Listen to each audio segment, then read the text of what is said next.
السلام علیکم ورحمۃ اللہ وبرکاتہ۔ آج کا لیسن ہم سٹارٹ کرتے ہیں۔ آج ہم نے سورۃ الانعام کی آیت نمبر 146 سے پڑھنا ہے۔ تو لیسن سٹارٹ کرنے سے پہلے، چونکہ یہ ربیع الاول کا مہینہ سٹارٹ ہو چکا ہے، تو اس سے ریلیٹڈ ایک چھوٹی سی بات آپ سے کروں گی جو میں نے پڑھی اور مجھے بہت ہی وہ بات صحیح بھی لگی اور اچھی بھی لگی، تو میں چاہتی ہوں کہ آپ سے بھی شیئر کروں کہ ہم اس مہینے میں کرتے کیا ہیں۔ میلاد، زیادہ تر لوگ جو ہیں وہ میلاد شریف کرواتے ہیں اور پھر 12 ربیع الاول کو جلوس نکالتے ہیں سڑکوں پہ، اور اس میں اب تو روضہ رسول کا ایک ماڈل بھی اٹھایا ہوا ہوتا ہے، وہ بھی ساتھ ہوتا ہے۔ تو یہ سارے کام کرتے ہیں، پھر لائٹننگ کرتے ہیں گھروں پر بھی، گلیوں پر بھی، اور بہت کچھ کرتے ہیں۔ تو یہ جو سب کچھ ہم کرتے ہیں، کیا اس کا کوئی فائدہ ہے؟ یہ دیکھنا چاہیے ہمیں۔ ہر کام کرنے سے پہلے یہ دیکھنا چاہیے کہ دین میں اس کی کیا حقیقت ہے اور اس کا کوئی فائدہ ہے یا نہیں ہے۔ تو میلاد منائیں، آپ کا دل کرتا ہے تو آپ منائیں۔ نعتیں پڑھنا نبی صلی اللہ علیہ وسلم کی شان میں، اس میں کوئی برائی نہیں ہے، نعتیں پڑھیں آپ، لیکن یہ دیکھ لیں کہ ان نعتوں میں کوئی شرکیہ الفاظ نہ ہوں، اور وہ نعتیں لاؤڈ سپیکر پہ نہ پڑھی جائیں کہ خواتین کی آواز جو ہے وہ باہر جا رہی ہو، جیسے کہ ٹی وی پہ ہوتا ہے، آپ دیکھتے ہیں ٹیلی ویژن پر نعتیں پڑھی جا رہی ہوتی ہیں، لیڈیز آتی ہیں، پڑھتی ہیں، اور پورا فل میک اپ کر کے، اور اس طرح سے تو پڑھنے کا کوئی فائدہ نہیں ہے۔ آپ صلی اللہ علیہ وسلم کے بتائے ہوئے طریقے کے بالکل مخالف ان کا حلیہ ہوتا ہے، اور وہ آپ صلی اللہ علیہ وسلم کی تعریفیں کر رہی ہوتی ہیں ثواب کی نیت سے۔ تو یہ چیزیں تھوڑا سا ان کو ہمیں اندھی تقلید نہیں کرنی چاہیے، بلکہ سوچنا سمجھنا بھی چاہیے کہ جو کچھ ہم کر رہے ہیں وہ کیوں کر رہے ہیں اور اس کا کوئی فائدہ بھی ہے کہ نہیں۔ تو میلاد منائیں، لیکن جس کا میلاد منا رہے ہیں یہ بھی دیکھیں کہ ہم ان کو بھی منا رہے ہیں کہ نہیں منا رہے۔ وہ جھنڈیوں سے نہیں مانیں گے، وہ جلوس نکالنے سے بھی نہیں مانیں گے، وہ بازار سجانے سے بھی نہیں مانیں گے، وہ تب بھی نہیں مانیں گے جب آپ ان کے لیے جلوس نکالیں گے اور روضہ رسول کا ماڈل بنائیں گے۔ ان چیزوں سے وہ نہیں مانیں گے، وہ صرف ایک چیز سے مانیں گے، اور وہ ہے ان کی اطاعت اور اتباع۔ جب تک ہم نبی صلی اللہ علیہ وسلم کی پیروی نہیں کریں گے، ان کے بتائے ہوئے طریقوں کو نہیں مانیں گے، ان کی سنتوں پر عمل نہیں کریں گے، اس وقت تک وہ نہیں مانیں گے۔ تو ان کو منائیں گے تو پھر اللہ بھی راضی ہوں گے۔ تو اس لیے آپ صلی اللہ علیہ وسلم کی ربیع الاول کے مہینے میں ہی اگر آپ نے اس کو منانا ہی ہے تو آپ اس طرح منائیں کہ آپ صلی اللہ علیہ وسلم کی سیرت کا مطالعہ کریں، ان کی سیرت کے لیکچرز اٹینڈ کریں، اور دیکھیں کہ آپ کن کن چیزوں پر عمل کر رہے ہیں اور کن پر نہیں عمل کر رہے ہیں۔ جہاں آپ کا عمل ویک ہے اس کو آپ دوبارہ سے ٹھیک کرنے کی کوشش کریں۔ آپ صلی اللہ علیہ وسلم پر زیادہ سے زیادہ درود پاک بھیجیں اس مہینے میں، ویسے تو سارا سال، لیکن اگر آپ نے ربیع الاول کا مہینہ منانا ہی ہے تو اس طریقے سے منائیں کہ آپ صلی اللہ علیہ وسلم کو درودوں کے تحفے بھیجیں۔ تو یہ کام کرنے کے ہیں۔ اور سب سے بڑی جو آپ صلی اللہ علیہ وسلم کی سنت تھی وہ کیا تھی؟ وہ یہ تھی کہ آپ نے ساری زندگی اپنی جو تھی وہ تبلیغ میں گزاری، وہ قرآن کو سیکھنے اور سکھانے میں گزاری، بلکہ سکھانے میں گزاری۔ تو پھر ہمیں بھی آپ کی اس سنت پر بھی عمل کرنا چاہیے، جس سے سنت کو ہم نے بالکل نیگلیکٹ کیا ہوا ہے۔ ہم یہ سنتیں تو مان لیتے ہیں، کرتے بھی ہیں کہ جوتا پہنتے ہوئے کون سا پاؤں آگے کرنا چاہیے، آپ صلی اللہ علیہ وسلم کپڑے کیسے پہنتے تھے وغیرہ وغیرہ، وہ بھی ٹھیک ہے، لیکن وہ سنت جو آپ نے کبھی بھی نہیں چھوڑی اور جس کی آپ ہمیں نصیحت بھی کر کے گئے، تو وہ تو ہم نے بالکل چھوڑ دی ہے۔ تو آئیے اس جو ربیع الاول کے مہینے میں ہم یہ عہد کریں اپنے آپ سے کہ ہم نے قرآن سے جڑنا ہے، ہم نے قرآن کو سیکھنا ہے، اور ہم نے قرآن کو سکھانا ہے اور ان لوگوں تک پہنچانا ہے جتنا ہمیں آتا ہے کہ جن تک یہ نہیں پہنچ پا رہا۔ اللہ تعالیٰ ہمیں اپنے نبی کی صلی اللہ علیہ وسلم کی سنتوں پر عمل کرنے کی توفیق عطا فرمائے، آمین۔ چلیں آپ لیسن سٹارٹ کرتے ہیں۔ سب سے پہلے آپ اپنا قرآن پاک کھولیں اور جو ٹرانسلیشن ہے، لفظی ترجمہ، اس کو لکھیں۔ لکھنا ضروری ہے، ابھی بھی آپ یہاں تک پہنچ گئے ہیں الحمدللہ، اور یقیناً آپ کے اندر بہت بہتری بھی آئی ہوگی، لیکن پھر بھی لکھنا ضروری ہے۔ اور ایک چیز اور، بہت سے لوگوں کو یہ وہم ہوتا ہے کہ ہم پڑھ رہے ہیں لیکن ہمیں پچھلا بالکل بھولتا جا رہا ہے، تو پھر پڑھنے کا کیا فائدہ؟ یہ بھی شیطان ہے جو ایک طرح سے آپ کو مایوس کرنے کی کوشش کرتا ہے، قرآن سے جو کام آپ نے سٹارٹ کیا ہے اس سے ہٹانے کی کوشش کرتا ہے۔ تو اس پر بالکل بھی مت جائیں۔ آپ جب شروع سے پڑھنا شروع کریں گے تو پھر سے آپ کو وہ سارے الفاظ ذہن میں آتے چلے جائیں گے،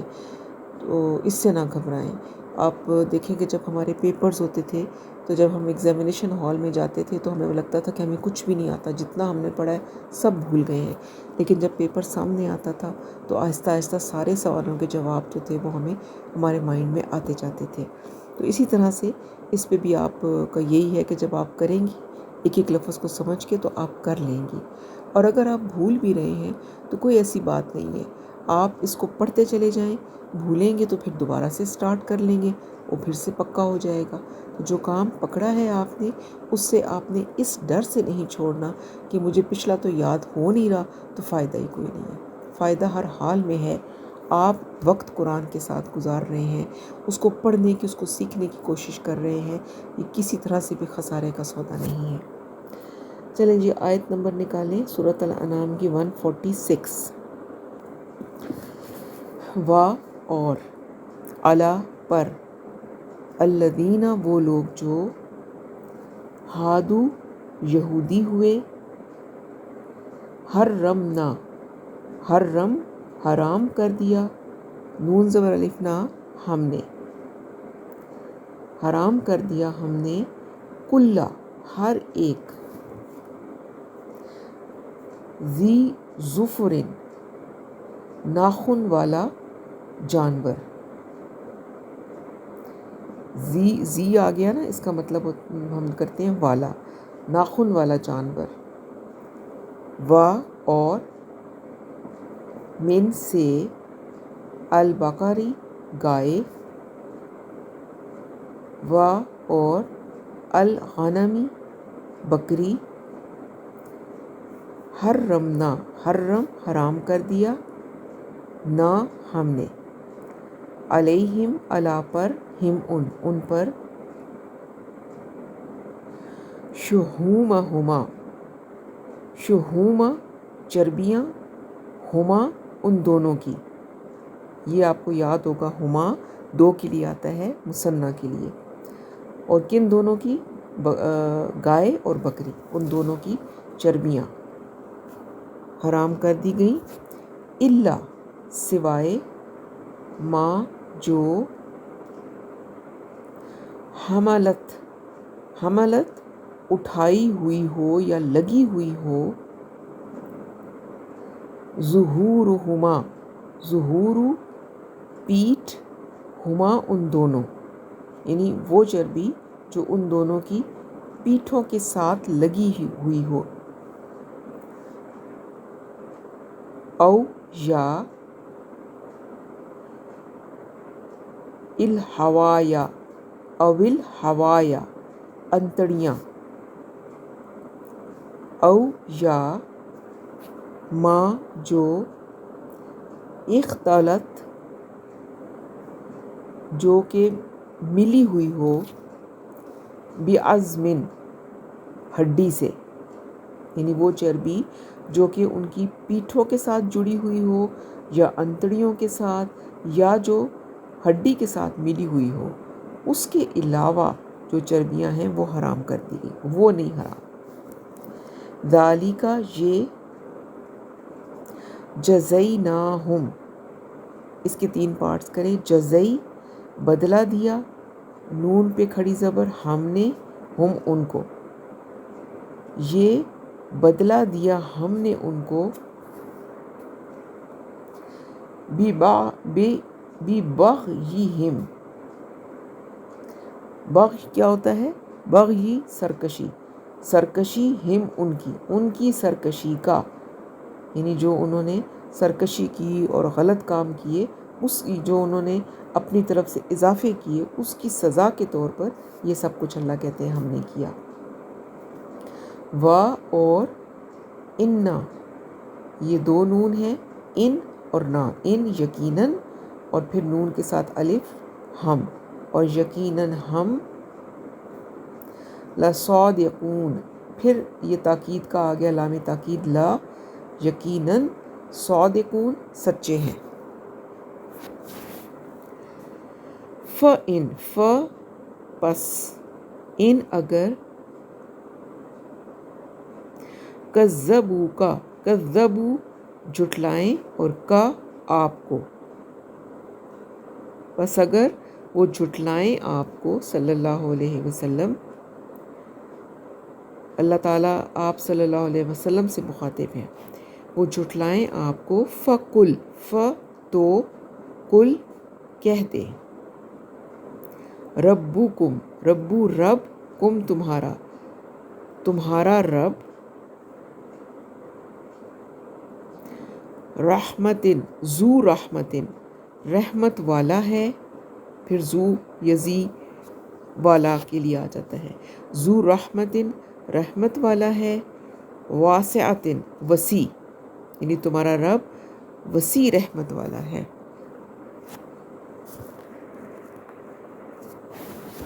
و اور لا نہیں، یردو پلٹایا جا سکتا یا ٹالا جا سکتا، بأسہ، بأسو عذاب، ہو اس کا عذاب، ان سے، القومی قوم، المجرمین مجرموں کے قوم سے اس کا عذاب ٹالا نہیں جا سکتا۔ سیقولو، سین، ان قریب، یقولو کہیں گے، وہ کہیں گے، کون کہیں گے؟ الذین، وہ لوگ جو یا جنہوں نے، اشرکو شرک کیا، جنہوں نے شرک کیا یعنی کہ مشرک، وہ کہیں گے، لو اگر، شاء چاہتا، اللہ اللہ، ما نہیں، اشرکنا، اشرک شرک کرتے، نون زبر الف نا، ہم نہیں شرک کرتے ہم، وا اور لا نہیں، آباؤنا، آباؤ، آباؤ اجداد یا باپ دادا، نا ہمارے، وا اور لا نہیں، حرمنا حرام کیا، نا ہم نے، اور نہیں حرام کی ہم نے، من سے، یا اس کا مطلب کوئی بھی ہوتا ہے، کوئی، شیئن چیز،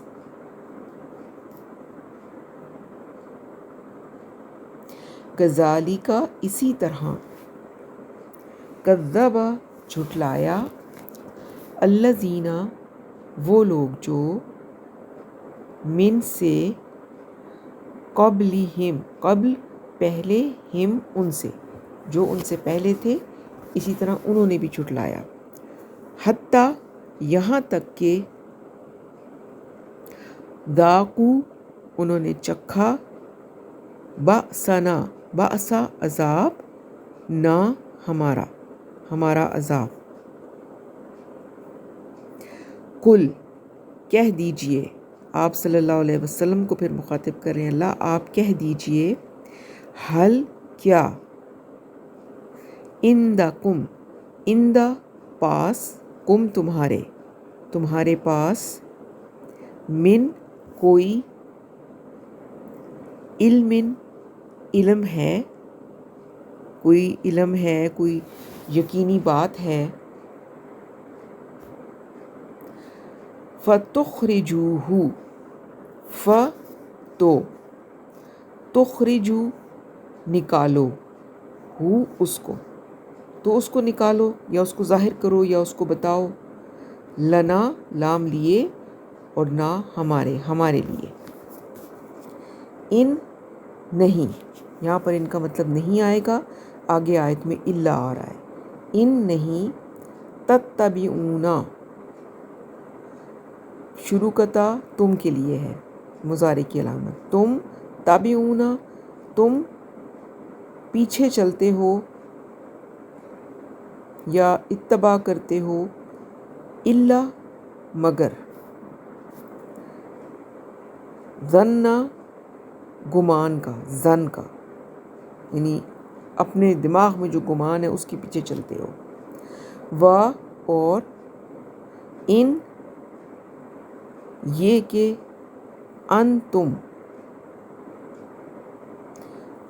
یہ کہ تم اور یہ کہ تم الا مگر تخرسون ہوتا ہے اٹکل چلاتے ہو، یعنی کہ باتیں بناتے ہو اپنے پاس سے. کل کہہ دیں، آپ صلی اللہ علیہ وسلم کہہ دیں. فللہ پس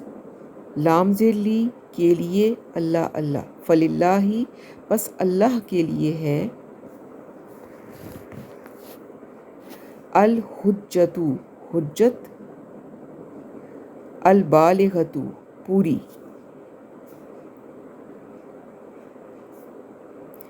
فلو پس لو اگر، شاء وہ چاہتا، لہداکم لام شروع کا تاکیدی لام ہے، یقیناً ہدا ہدایت دیتا، کم تم یقیناً وہ تمہیں ہدایت دیتا، اجمعین سب کو. کل آپ فرما دیں صلی اللہ علیہ وسلم. ہلم لاؤ، شہداءکم شہداء گواہ، کم اپنے گواہ. الذین وہ لوگ جو،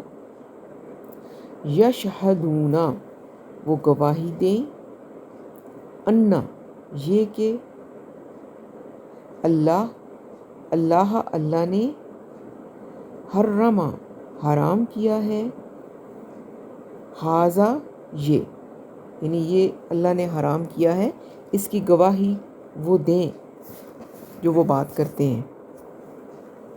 پھر ان اگر، شاہدو وہ گواہی دیں، فلا تو لا نہیں، تشہد تم گواہی دینا. شروع میں تا جو ہے اس کا مطلب تم ہے، تم گواہی دینا. معہم مع ساتھ، ہم ان کے ساتھ مل کر تم گواہی نہ دینا، چاہے وہ گواہی دیں بھی صحیح تو. و اور لا نہیں، تتبع تم پیروی کرنا، اہواء خواہشات کی، الذین وہ لوگ جو، کذبوا جنہوں نے جھٹلایا، بآیاتنا بآیاتی آیتوں کو، نہ ہماری یعنی ہماری آیتوں کو جنہوں نے جھٹلایا ہے، ان کی خواہشات کی تم پیروی نہ کرنا.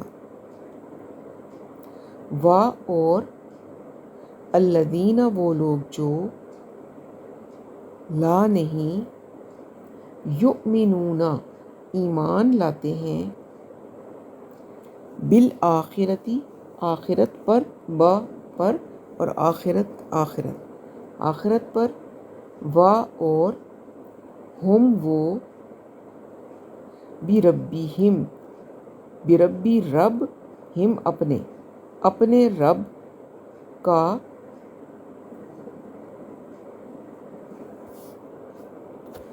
یعدلون ٹھہراتے ہیں، بریکٹ میں لکھ لیں شریک، وہ اپنے رب کا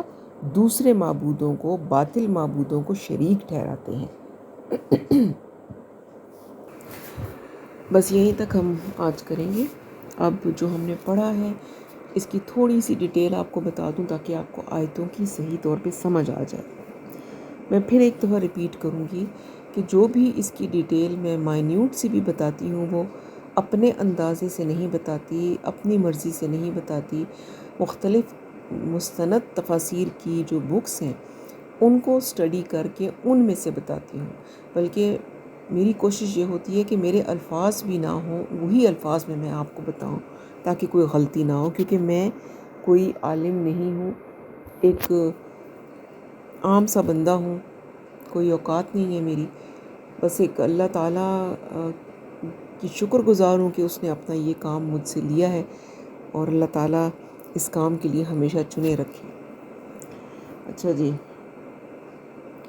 تو اللہ تعالیٰ فرما رہے ہیں اس میں آیت نمبر 146 میں، اللہ کہتے ہیں کہ ہم نے ان پر، کن پر؟ جو یہودی تھے، جو یہودی ہوئے تھے، حرام کر دیے تھے ایک ناخن والے تمام جانور۔ ایک ناخن والے جانور کون سے ہوتے ہیں؟ یعنی کہ جن کے کھر ہوتے ہیں، ہم کہتے ہیں نا پنجابی میں کھر، وہ والے جانور۔ کچھ جانوروں کے پاؤں جو ہوتے ہیں وہ پھٹے ہوئے ہوتے ہیں، جیسے کہ گائے، بکری وغیرہ، آپ نے دیکھا ہوگا کہ بیچ میں سے اس کے دو پارٹس الگ الگ ہو جاتے ہیں۔ لیکن کچھ جانوروں کا ایک ہی پاؤں ہوتا ہے جس کو ہم کھر کہتے ہیں، اور ایسے اس کھر والے جانور، جو ایک کھر والے جانور ہوتے ہیں، وہ کیا ہوتا ہے، ایسے ایک کھر والے جانور مثلاً گھوڑا ہوتا ہے، گدھا ہوتا ہے، تو یہ یہودیوں پر حرام کر دیے گئے تھے کہ جن کا ایک کھر ہوتا ہے، وہ ایک ناخن، تو وہ حرام ہے ان پر۔ اور ہم پہلے پڑھ چکے ہیں کہ یہودیوں پر جو چیزیں حرام کی گئی تھیں ان میں سے بعض تو واقعی میں حرام تھی، مگر کچھ چیزیں جو ان پہ حرام کی گئی تھیں وہ ان کی شرارتوں، ان کی نافرمانیوں اور ان کی سرکشی کی وجہ سے بطور سزا ان کے لیے حرام کی گئی تھی۔ یہاں آگے آیت میں بھی یہ چیز آ جائے گی۔ اور آگے اللہ تعالیٰ فرماتے ہیں کہ گائے اور بکری وغیرہ میں سے ہم نے حرام کر دی تھی ان پر ان کی چربی، سوائے اس چربی کے جو ان کی پیٹھ یا انتڑیوں یا ہڈیوں کے ساتھ لگی ہوئی ہو، یہ ہم نے انہیں سزا دی تھی ان کی سرکشی کی وجہ سے۔ یعنی ان کی جو گائے بکری وغیرہ تھی، ان کی جو جتنی بھی چربی تھی وہ حرام تھی ان کے لیے، سوائے اس چربی کے کہ جو ان کی پیٹھ، انتڑیوں یا ہڈیوں کے ساتھ چپکی ہوئی ہوتی تھی۔ اور اللہ تعالیٰ فرماتے کہ یہ جو ہم نے چربی حرام کی تھی، یہ ان کے لیے ہم نے ان کی سرکشی کی سزا دی تھی ان کو، یعنی اس قسم کے جانوروں کی جو عام کھلی چربی ان کے لیے حرام تھی، لیکن یہ حکم آسمانی جو تھا وہ شریعت کا مستقل حصہ نہیں تھا، بلکہ ان کی شرارتوں اور نافرمانیوں کی وجہ سے یہ تنگی ان پر بطور سزا کی گئی تھی۔ ٹھیک ہے نا؟ اور آگے فرمایا اور یقیناً ہم سچ کہنے والے ہیں۔ اللہ تعالیٰ فرماتے ہیں کہ یقیناً ہم سچ کہنے والے ہیں۔ تو اگر یہ لوگ آپ صلی اللہ علیہ وسلم کو جھٹلا دیں تو کہہ دیجئے کہ تمہارا رب بڑی وسیع رحمت والا ہے۔ یعنی اس جرم کی پاداش میں وہ آپ صلی اللہ علیہ اس جرم کی پاداش میں یہ جو انہوں نے کیا ہے، اللہ تعالیٰ کہتے ہیں کہ ہم تمہیں فوراً نہیں پکڑتے اور نہ ہی ہم کوئی فوراً معجزہ دکھا کر تمہاری مدت یا مہلت عمل کو ختم کرتے۔ تو یہ اللہ تعالیٰ کی رحمت کا تقاضا ہے کہ وہ گناہوں پر مہلت دیتے ہیں، ورنہ اللہ تعالیٰ اگر ہمارے گناہوں پر ہمیں پکڑنے لگے تو پھر تو کوئی ایک بندہ بھی اس سرزمین پر نہ بچے۔ تو اس یہاں پر اللہ بتا رہے ہیں کہ یہ اللہ تعالیٰ کی وسیع رحمت ہے کہ جس کی وجہ سے اللہ تعالیٰ فوری آپ کے گناہوں پر پکڑ نہیں کرتے۔ اور فرمایا آگے، اور اس کا عذاب ٹالا نہیں جا سکے گا مجرموں کی قوم سے، یعنی اللہ کا عذاب جو ہے وہ مجرموں کی قوم سے ٹالا نہیں جا سکتا۔ جب اس کی طرف سے گرفت ہوگی تو سخت ہوگی اور پھر کسی کی مجال نہ ہوگی کہ اس کی گرفت کی سختی کو ٹال سکے۔ اللہ تعالیٰ معاف فرمائے، اللہ تعالیٰ ہم سب کے گناہ معاف کریں اور ہمیں اپنے عذاب سے بچائیں اور اپنی رحمت کے سائے میں رکھیں ہمیشہ۔ آگے فرمایا، عنقریب کہیں گے یہ مشرک لوگ کہ اگر اللہ چاہتا تو نہ ہم شرک کرتے، نہ ہمارے آباء و اجداد، اور نہ ہی ہم کسی چیز کو حرام ٹھہراتے۔ اب یہاں پر دیکھیں ایک ہیومن نیچر بتائی جا رہی ہے کہ یہ جو مشرکین مکہ تھے یہ اس طرح کے دلائل دیا کرتے تھے کہ جن چیزوں کے بارے میں ہمیں بتایا جا رہا ہے کہ وہ حرام نہیں ہیں، تو ہم ان سے خواہ مخواہ ان کو ہم پر یہ خواہ مخواہ حرام ٹھہرا دی گئی ہیں، ایسا کرنا ہمارے لیے ممکن نہیں تھا۔ یعنی وہ جو چیزیں جو انہوں نے اپنے لیے اپنے گمان کی وجہ سے حرام کر دی تھی اور اصلاً وہ حرام نہیں تھی، تو اس پر اللہ تعالیٰ کہہ رہے ہیں ان یہود نے ایسا کام کیا تھا، تو فرما رہے ہیں کہ یہ جو ہے وہ لوگ، یہ جب اللہ نے فرمایا کہ بھئی یہ تو حرام نہیں ہے، تم نے ان کو اپنے آپ پہ کیوں حرام کیا ہے، تو وہ کہتے تھے کہ یہ ہم پر حرام، ہم نے ان کو جو حرام ٹھہرایا ہے تو یہ اللہ تعالیٰ کی مرضی ہی سے ہم نے یہ سب کچھ کیا ہے، کیونکہ ایسا حرام ٹھہرانا تو ہمارے لیے ممکن ہی نہیں ہے۔ آخر اللہ جو ہے وہ علی کل شیء قدیر ہے، اس کا تو ہمارے ارادوں اور عمل پر پورا اختیار ہے، لہٰذا یہ سب کام اگر غلط تھے تو وہ ہمیں یہ کام نہ کرنے دیتا، اور غلط راستہ اختیار کرنے سے ہمیں روک دیتا، وہ تو یہ طاقت رکھتا ہے۔ تو اس طرح کی جو کٹ حجتیاں تھیں وہ کیا کرتے تھے، اور یہ انسان کی فطرت ہے۔ تو اللہ آگے فرماتے ہیں کہ اسی طرح سے جھٹلایا تھا ان لوگوں نے جو ان سے پہلے تھے، یہاں تک کہ انہوں نے ہمارے عذاب کا مزہ چکھ لیا۔ یعنی اللہ کہتے ہیں یہ کوئی نئی بات نہیں ہے یہ جو آج کر رہے ہیں، ان سے پہلے بھی لوگوں نے اس طرح کی باتیں کی، ان کے آباء و اجداد نے، اور پھر انہوں نے اللہ کی مہلت سے فائدہ بھی نہیں اٹھایا، اور آخرکار اللہ تعالیٰ کی پکڑ کا یا اس کے عذاب کا کوڑا ان کو کھانا پڑا۔ آگے فرمایا اللہ تعالیٰ نے آپ صلی اللہ علیہ وسلم کو مخاطب کر کے کہ آپ ان سے کہیے کہ کیا تمہارے پاس کوئی سند ہے جسے تم ہمارے سامنے پیش کر سکو؟ تم تو محض گمان کی پیروی کر رہے ہو اور صرف اندازوں سے باتیں کرتے ہو۔ کہہ دیجئے آپ صلی اللہ علیہ وسلم کہ بس اللہ کے حق میں ثابت ہو چکی پوری پہنچ جانے والی حجت۔ تو یہاں پہ کیا فرمایا اللہ نے کہ تمہاری یہ جو تم نے باتیں بنا لی ہیں، کٹ حجتیاں جو تم کرتے ہو، اس کے مقابلے میں حقیقت تک پہنچ جانے والی حجت صرف اللہ کی ہے۔ اس نے ہر طرح سے تم پر اتمام حجت کر دیا ہے، تمہاری ہر نامعقول بات کو معقول طریقے سے رد کر دیا ہے، مختلف انداز سے تمہیں ہر بات سمجھا دی ہے۔ یعنی کہ اللہ نے انبیاء بھیجے، کتابیں بھیجی، اور اللہ تعالیٰ نے حجت پوری کر دی، تمہیں ہر طرح سے اللہ تعالیٰ نے سمجھایا اچھائی کیا ہے، برائی کیا ہے، حلال کیا ہے، حرام کیا ہے۔ تو یہ سب کچھ سمجھ لینے کے بعد جب تو پوری مکمل اللہ تعالیٰ نے لاجیکلی تم کو سب کچھ سمجھا دیا، تو اللہ کے لاجک کے سامنے تمہارا جو بے فضول کا لاجک ہے وہ نہیں ٹھہر سکتا۔ آگے فرمایا یہ جو آیت ہے بہت ہی اہم آیت ہے کہ اللہ کہتے ہیں کہ بس اگر وہ چاہتا تو تم سب کو ہدایت پر لے آتا۔ یعنی ان کی جو پیچھے حجتیں انہوں نے کی، انہوں نے کہا جی ہمارا تو کوئی عمل غلط اگر ہے تو ہم اپنی مرضی سے نہیں کیا، وہ اللہ کی منشا تھی، اس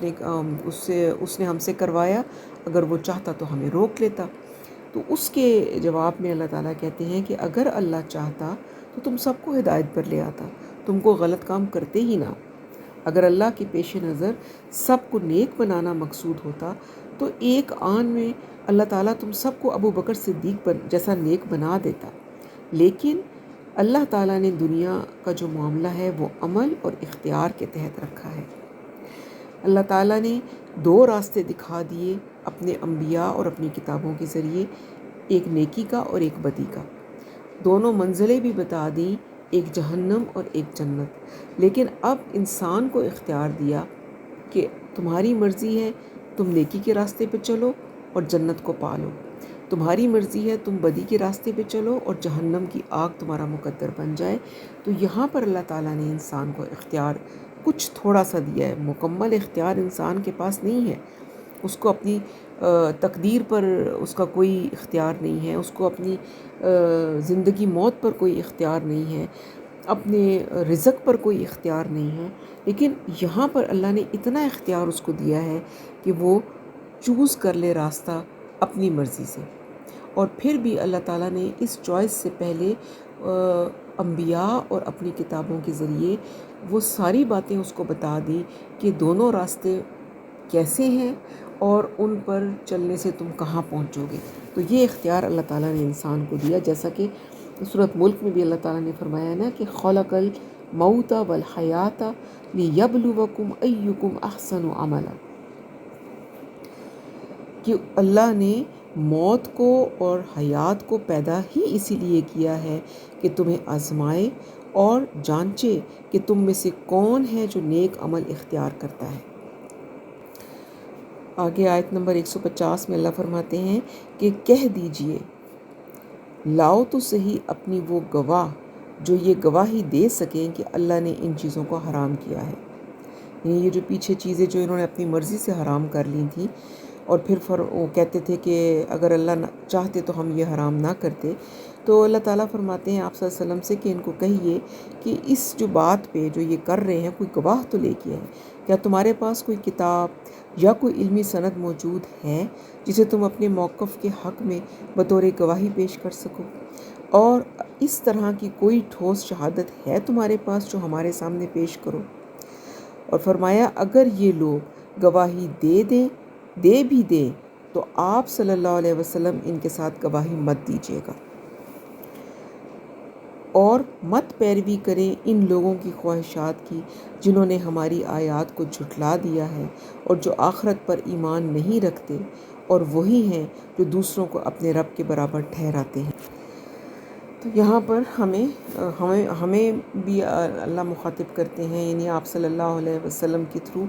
کہ ہمیں بھی یہ چاہیے کہ ہم لوگوں کی باتوں کی پیروی مت کریں، جو دیکھا دیکھی چیزیں ہوتی ہیں ان کو فالو مت کریں، بلکہ جو ہمیں بتایا گیا ہے کتاب میں، سنت اور قرآن کے مطابق اپنی زندگی کو گزاریں، اور وہ باتیں جو کہ سنت اور قرآن سے ثابت نہیں ہیں ان کو چھوڑ دیں، ان کی پیروی مت کریں، چاہے اس کے اوپر آپ کو کتنا ہی دل کیوں نہ چاہ رہا ہو کرنے پہ، کیونکہ ہمارا دین خواہشات، ہماری اپنی خواہشات کے مطابق نہیں ہے، بلکہ جو شریعت اللہ تعالیٰ اور نبی صلی اللہ علیہ وسلم نے بتائی ہیں اس کے مطابق ہم نے چلنا ہے۔ اللہ تعالیٰ ہم سب کو عمل کی توفیق عطا فرمائے۔ سبحانک اللہم و بحمدک، نشہد ان لا الہ الا انت، نستغفرک و نتوب الیک۔ السلام علیکم ورحمۃ اللہ وبرکاتہ۔